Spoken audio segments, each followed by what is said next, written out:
Hello students, welcome to this video lecture on inverse function theorem.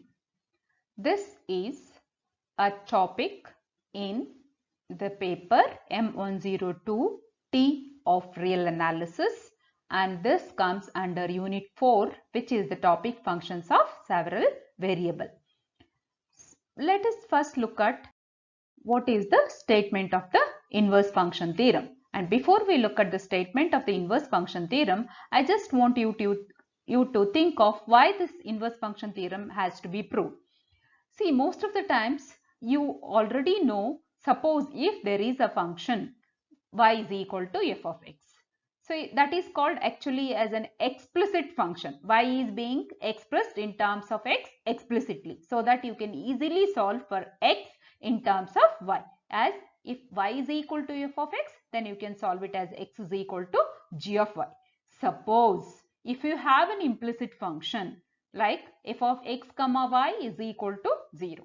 So I am talking about only two variables, but this x may be x1, x2, etc. xn. So y is a function of n number of variables, because we here this topic is all about functions of several variables.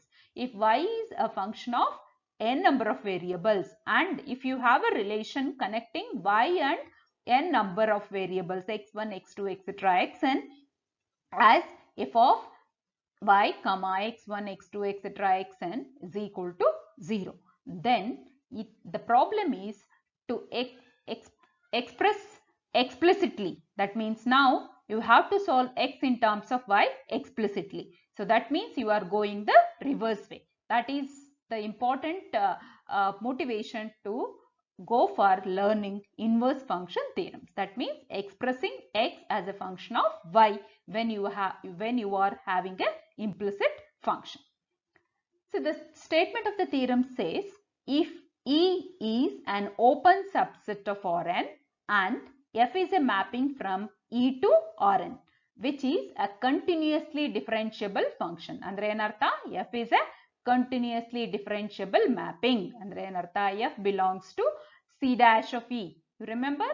We have C dash of E as the set of all continuously differentiable functions, and f belongs to that set. And andre enartha? F belongs to C dash anta heladre f dash is continuous. So all the derivatives of f are continuous. Since we are having a function of several variables, we should be talking about the partial derivatives of f. So it means that all the partial derivatives of f are continuous.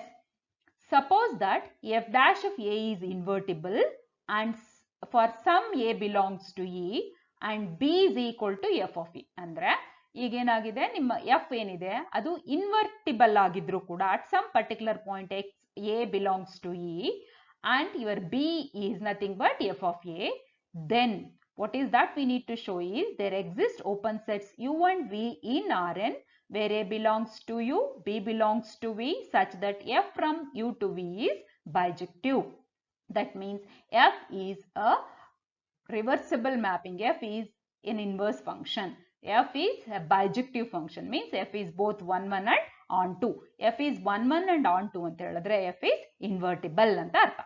So we have to show that if f dash of a is invertible for some a belongs to E, then there exist open sets u and v in Rn such that f from u to v is bijective. That is f of u is equal to v.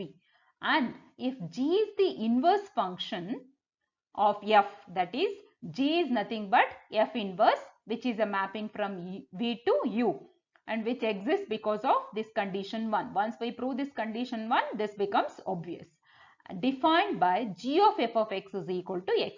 This is obvious because g is said to be the inverse of f. Therefore, g of f of x comes out to be equal to x for x belongs to u.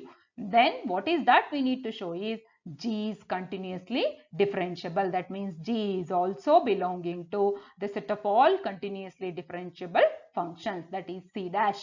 So this is what is the statement of this theorem. We need to prove this. So in this video, we are going to prove the first part. And in the second part, I am going to take up the second part of the proof. First, what we will do? As we are going to take up the first part, we shall try to see to it that we are going to prove that f dash of a is invertible. F dash of A is invertible, isn't it? That's what the first part says. That means there exists an open set U and V in Rn where A belongs to U, B belongs to V such that F is a mapping from U to V is bijective. Bijective means which is 1, 1 and on 2, which means it is invertible. So if a function is bijective, we can say that it is invertible. So this is what we need to show. So first we shall put first part we shall prove. So put f dash of A is equal to capital A. Okay. And what is given? Given f dash of A is invertible. The data says that f dash of A is invertible. So since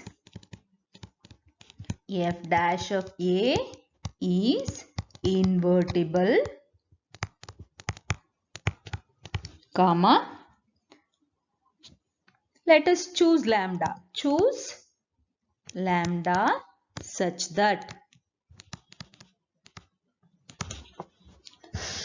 lambda is equal to 1 divided by 2 times of nor A inverse, or 2 lambda to nor A inverse is equal to 1. Let us call this as equation 1. Okay. And now we can see that since f dash is continuous, this is also from the data, since f dash is continuous at A, comma, there exists an open ball U subset of E with center A and radius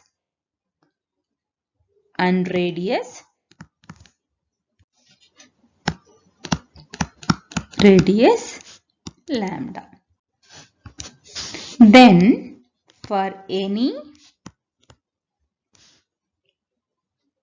point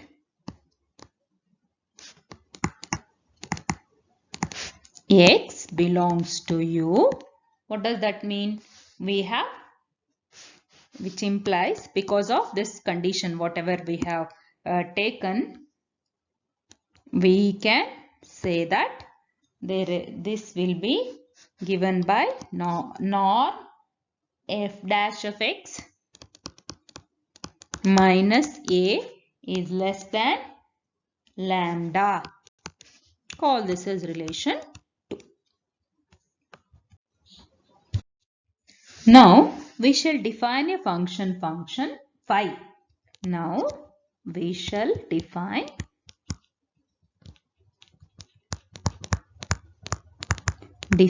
a function phi as phi is equal to x plus A inverse of y minus f of x, y minus f of x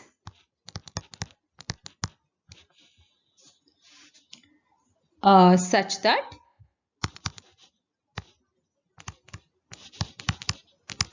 x belongs to U and y belongs to Rn. Let us call this as equation 3. And from 3, we can clearly see that, you can see from 3, this relation, we can clearly see that y will be equal to f of x only if phi of x is equal to x. So, that is what we have defined it in such a way. So, let us try to take that.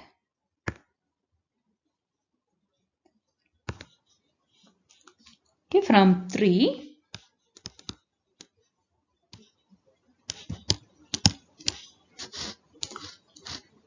From 3, we see that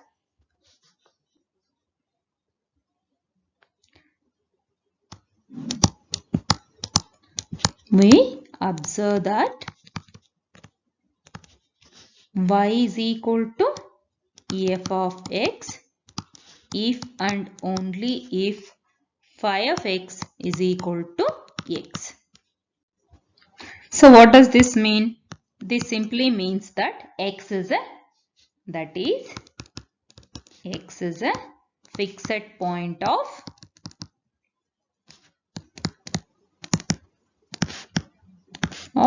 phi. Okay, now what we will do is we shall differentiate 3. So differentiating 3,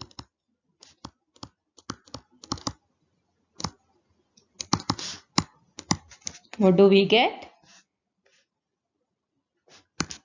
Phi dash of x is equal to 1 plus A inverse of 0 minus f dash of x. That is nothing but phi dash of x is equal to 1 minus A inverse of f dash of x. F dash of x. And this can be written as, see, 1 I can write as A into A inverse minus A inverse of f dash of x. So now how can you write this? I can write this as A inverse of A minus f dash of x. So that implies norm phi dash of x is equal to norm A inverse into A minus f dash of x.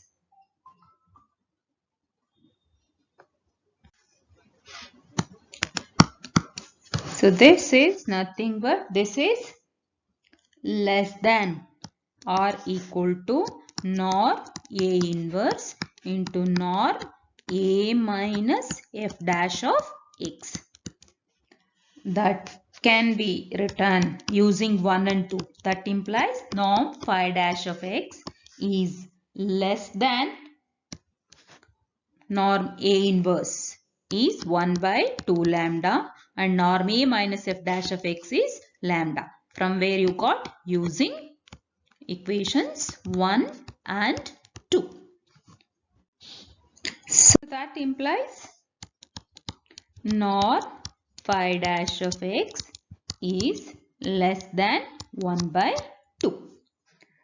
So suppose x1, x2. If x1, we know this, x1, x2 belongs to U, that implies modulus of phi of x1 minus phi of x2 is less than or equal to phi dash of x into mod x1 minus x2. From where you get this? This is from this, you are writing it from mean value theorem. From mean value theorem.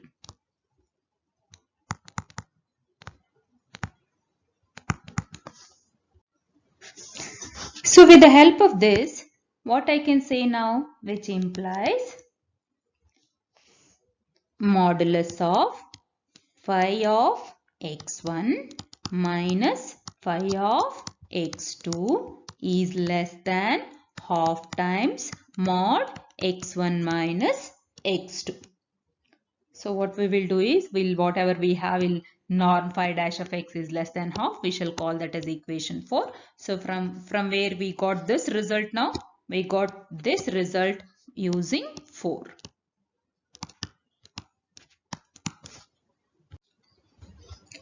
Let us call this as equation 5. So now what we have to do is, we have to be looking at the contraction mapping theorem. As I said, we need to be looking at the contraction mapping theorem. What does it say? Our contraction theorem. Let us just look at that here. Contraction theorem. We are going to apply this contraction theorem principle to this equation phi and say that phi is a contraction. How is that? Let us just look here. See, suppose you have a mapping phi, okay, from a set X to a set X, okay, and if X, Y are points from where they are mapped onto phi of X and phi of Y, if modulus of phi of x1 minus phi of x2 is less than c times mod x1 minus x2, where c is less than 1, then phi is a contraction.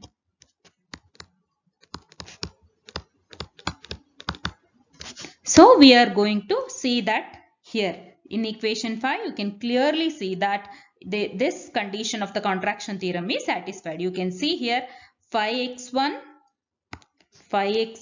minus phi x2 is less than c into mod x1 minus x2, and you can see here the c whatever we are talking about is such that it is less than 1. Therefore, by applying this contraction theorem we can simply say that phi is a contraction. So what is that we can write now, which implies phi is a contraction.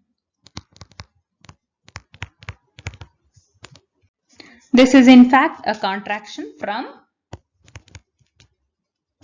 U to U. So from contraction mapping theorem we know that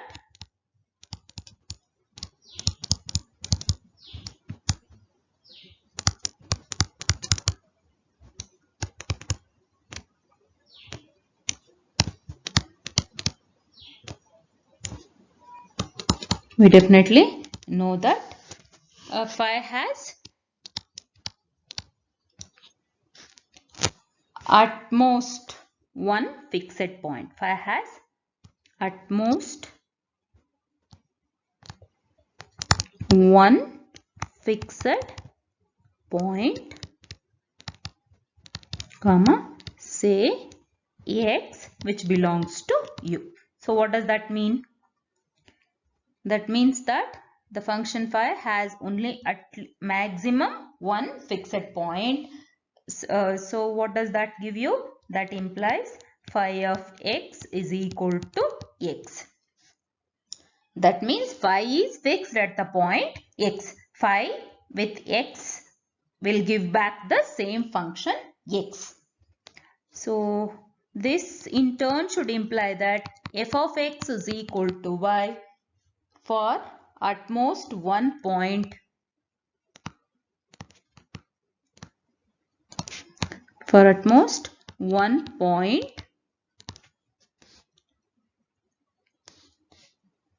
x belongs to U. So therefore f from U to V is 1 1 and onto mapping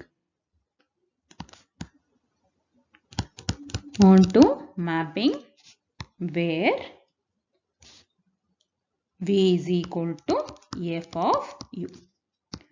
So this comes from the fact that for every y belongs to U, there exists one and only one x belongs to, y belongs to V. There exists one and only one x belongs to U such that y is equal to f of x. So that's the reason why we have V is equal to f of U. Now we just need to show that this V equal to f of U is an open set. So that is the one thing that we need to show now to prove the first part of inverse function theorem. So now to show that V is open.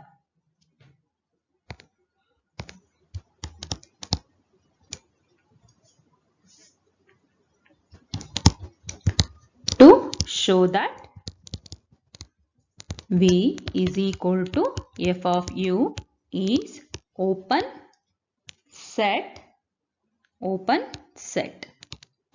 So for this, what we will do is, for this let us take let y naught belongs to V, which implies there exists x naught belongs to u such that f of x naught is equal to y naught. Okay, now let B be an open ball.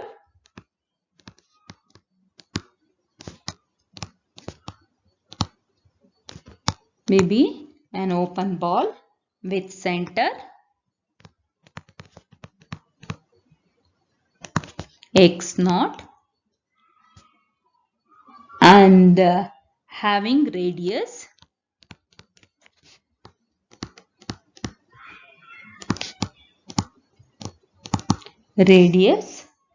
r greater than 0, so small that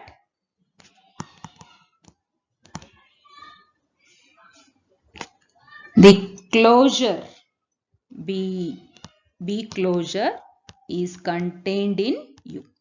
B closure andre enu? B closure andre a set which contains all the limiting points, all the points along with its limiting points. Okay, so you have your open ball B chosen in such a way that B bar is contained in U. So now what we will do is, we will show that V contains an open ball centered at y naught and radius lambda r. We shall show that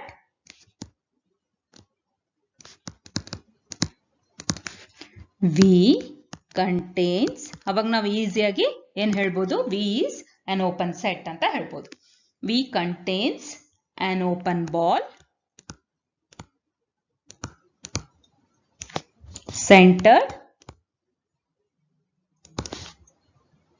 at y naught and radius lambda r. Okay, for that what we will do is consider, we already have this relation phi of x defined as x plus a inverse of y minus f of x,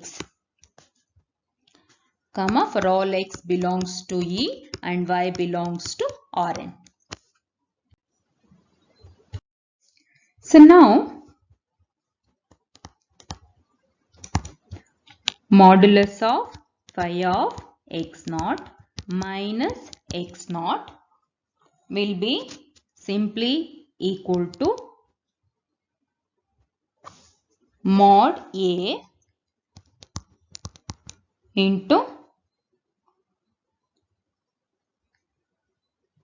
whatever we have, x naught. So phi of x, we have that equation. If you put x is equal to x naught, you are going to get it as A inverse of y minus f of x. So this implies modulus of phi of x naught minus x naught is less than or equal to A inverse into modulus of y minus f of x. Sorry, this should be x naught here, x naught. So what is that you are going to get now? This implies modulus of phi of x naught minus x naught is less than 1 by 2 lambda into, what is that we had taken? We have fixed our V be, what we have taken? B be an open ball with center x naught and radius r, and we have chosen be in such a way that B bar is contained in U. So when we have fixed y belongs to V such that modulus of y minus y naught is less than lambda r. Therefore, this y minus f of x naught will be lambda r, which is equal to r by 2. So that simply gives us modulus of phi of x naught minus x naught is less than r by 2. So what does this give you? We have to put a norm here. Okay, because A is the operator, linear operator. Mod of phi of x naught minus x naught is less than r by 2. So this implies now that, let us call this as equation 6.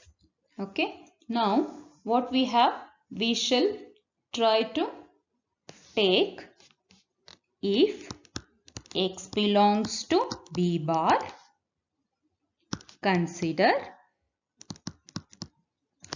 norm phi of x minus x naught, which can be written as norm phi of x minus phi of x naught. I am just adding and subtracting phi of x naught minus x naught, and which we know as less than or equal to norm phi of x minus phi of x naught plus norm phi of x naught minus x naught.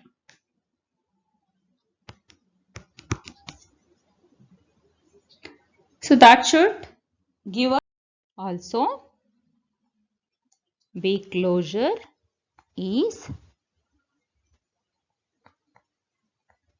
closed in Rn. This is because closure of every closed set is closed.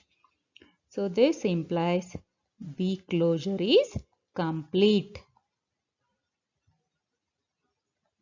What do you mean by complete? A complete set is a metric space in which every Cauchy sequence converges. Andre ಏನರ್ಥ ಅಂದ್ರೆ the distance between points of the sequence ultimately becomes arbitrarily small, or you can say that you can find a point in the sequence after which every point lies within an arbitrary small distance to each other. So that means all the points are converging to a certain, the distance between the points after a certain point is becoming very, very small. That means all of them are very close to each other. That is where we can say that the set is complete. And what do we have? We have phi as a contraction from B bar to B bar, and phi is a contraction mapping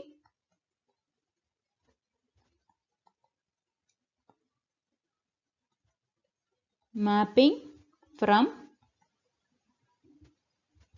B bar to B bar, andre B closure to B closure, which means that this implies phi has a unique fixed point as per the contraction mapping theorem. Phi has a unique fixed point x belongs to B closure. Let me just write this properly. X belongs to B closure. So what does this mean? That is phi of x is equal to x, because x being a fixed point, which means that f of x is equal to y.